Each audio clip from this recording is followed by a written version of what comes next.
दोस्ती और बराबरी। लखपत और भरोसा में बहुत गाढ़ी दोस्ती थी। एक दूसरे से मिले बगैर उन्हें चैन नहीं मिलता।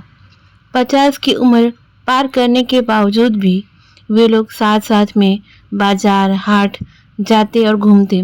सोसाइटी में भी वो साथी नजर आते थे। लखपत उल्टी सीधी काम करके जल्द ही पैसे वाला बन बैठा।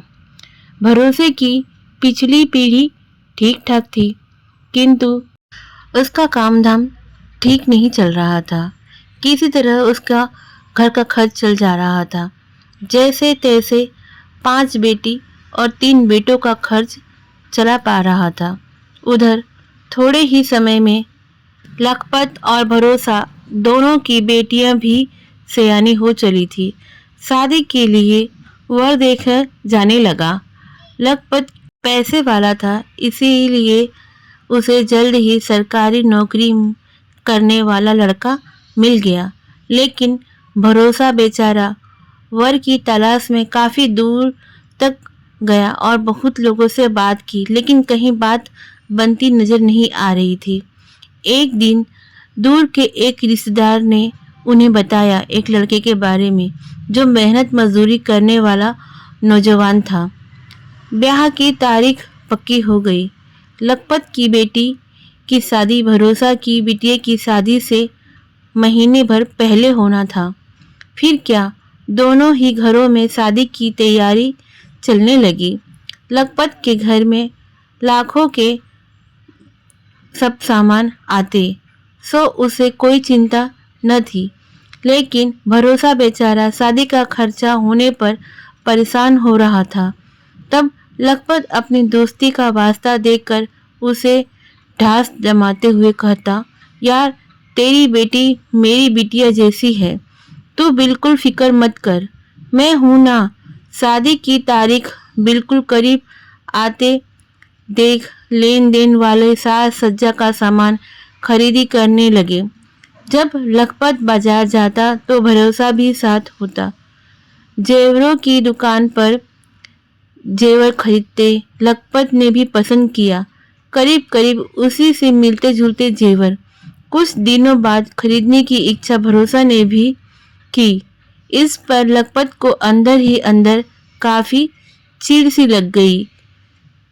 ऐसे ही सारे सामानों को लखपत और भरोसा साथ में देखते और लखपत खरीदता और भरोसा देखता और वो देखता कि इसकी तो कोई औकात ही नहीं है। लेकिन अपनी दोस्ती टूटने के कारण वो चुप रहता, कुछ बोलता नहीं। और जैसे ही भरोसा से अलग होता दूसरे को बोलता कि जेब में पैसा नहीं है और शादी करने चला, कोई ठिकाना खाने का है ही नहीं और मेरी बराबरी कर रहा है। गांव वालों को लखपत की ये बात बहुत गलत लगती। उसके घटिया विचार सुनकर उन पर तरस आती। लेकिन ठीक तारीख पर तय हुई लखपत की बारात बेटी की आ गई। बाराती के खाने पीने ठहरने का प्रबंध सब लोगों ने देखा। परछोने के लिए आई औरतें कानाफूसी करने लगी, कुछ कहने लगी। लखपतवा की आंख फूट गई थी जो इतनी सुंदर लड़की के लिए ऐसा दूल्हा ढूंढ ढूंढ लाया।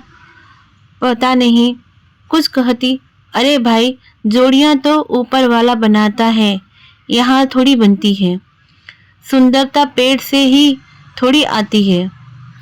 आखिरकार लड़का सरकारी नौकरी वाला है, 30-40 हजार रुपये से कम थोड़ी कमाता होगा। उधर कुछ दिनों बाद भरोसा की बेटी की शादी का दिन आ गया। शादी के दिन घर की सजावट अथवा खाने पीने की व्यवस्था में बहुत कुछ खास नहीं था, लेकिन विवाह मंडप में बैठा दूल्हे को देख स्त्री पुरुष देखते ही रह गए। साफ रंग, खूबसूरत चेहरा और ऊपर से गजब की तंदुरुस्ती। औरों की तो बात अलग है, खुद लखपत भी तारीफ किए बिना रह न सका। अब उसे अपनी बराबरी वाली बात पर पछतावा हो रहा था। ये कहानी आपको कैसी लगी जरूर कमेंट कीजिए। कहानी पसंद आई तो लाइक शेयर सब्सक्राइब कीजिए।